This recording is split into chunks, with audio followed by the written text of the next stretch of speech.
Saudações fraternas a todos. Este será o nosso 16º vídeo quarentena.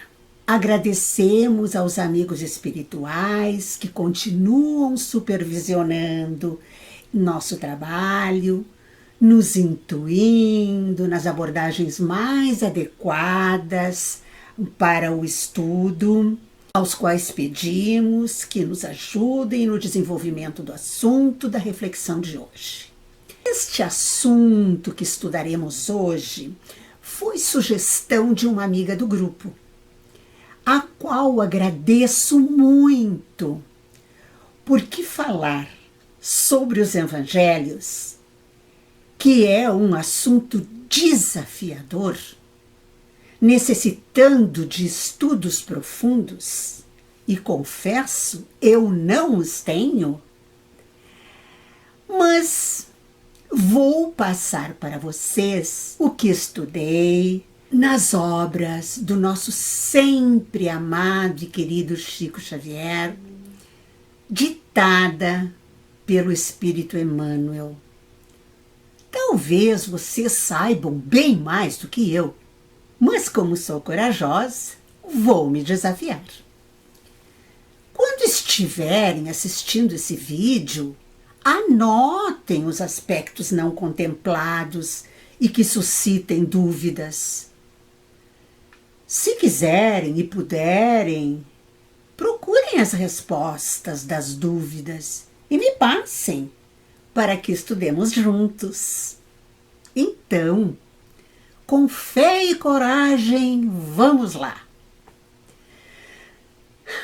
Jesus começou seu ministério com cerca de 30 anos, pois só iniciou a pregar depois de muitos anos de preparação. A vida pública de Jesus começa com seu batismo. Depois de batizado, passa 40 dias no deserto da Judéia e só então volta para Galileia para pregar e recrutar seus primeiros discípulos que começam a viajar com ele. Jesus tinha apóstolos e discípulos. Discípulo é o nome dado para designar um grupo mais extenso, todas as pessoas que seguiam Jesus. E apóstolo é o nome dado para designar aqueles 12 que Jesus chamou para começar a sua missão. Assim sendo, entendemos que os apóstolos necessariamente são discípulos, mas nem todos os discípulos são necessariamente apóstolos. Os 12 apóstolos nomeados são Pedro, Tiago, filho de Alfeu, ou também chamado de Tiago Menor, João, André, Felipe, Bartolomeu, Mateus, Tomé, um segundo Tiago, filho de Zebedeu, também chamado de Tiago Maior, Tadeu, Simão, o Zelote e Judas Iscariotes.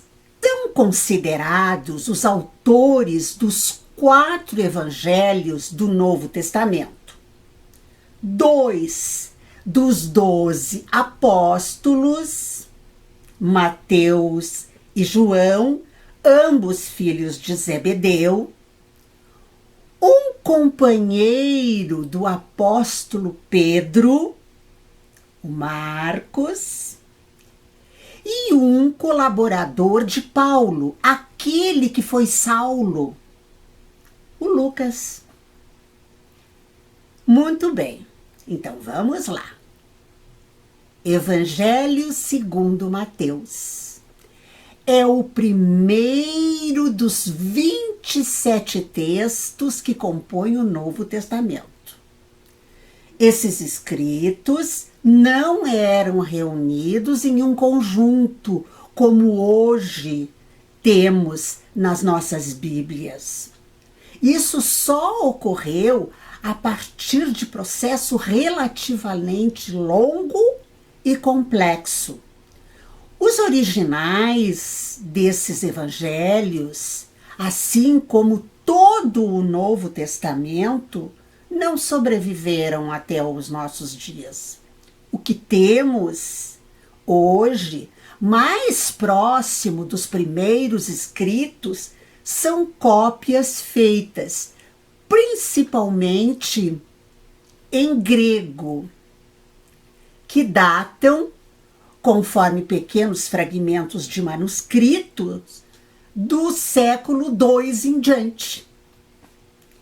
Acredita-se que a redação final do Evangelho segundo Mateus ocorreu por volta do ano 70 depois de Cristo.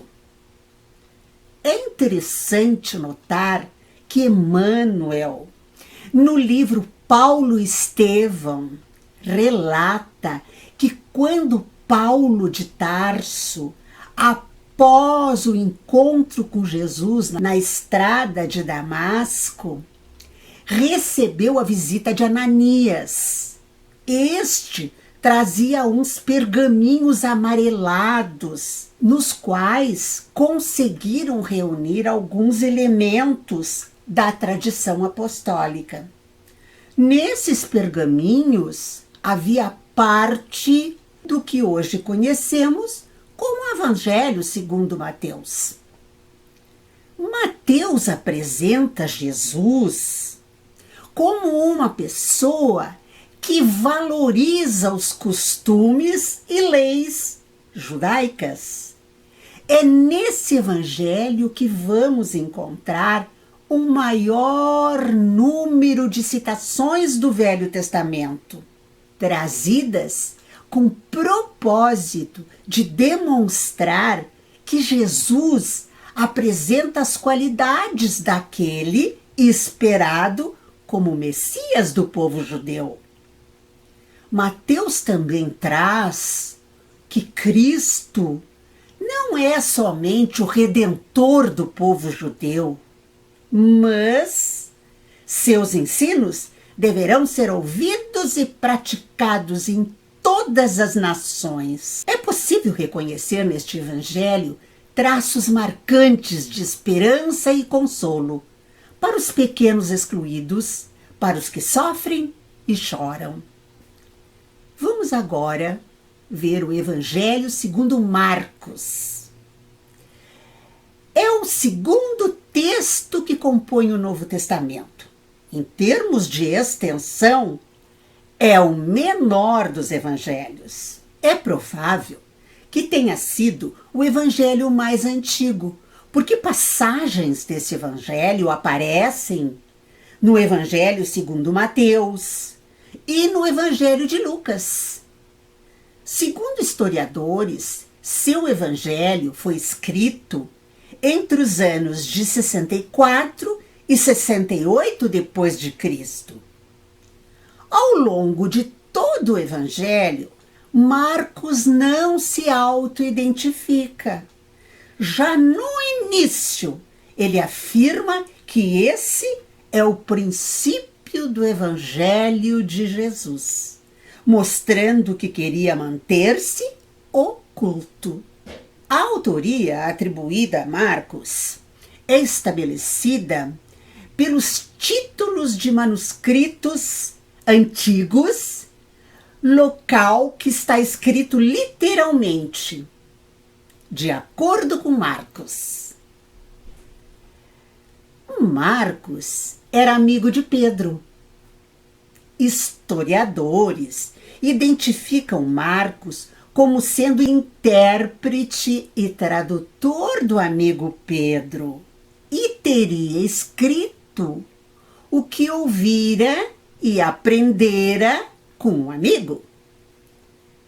O Evangelho segundo Marcos é quase certo que se destinava principalmente aos gentios recém-convertidos ao cristianismo. Marcos escreveu para um público que não conheceu Jesus.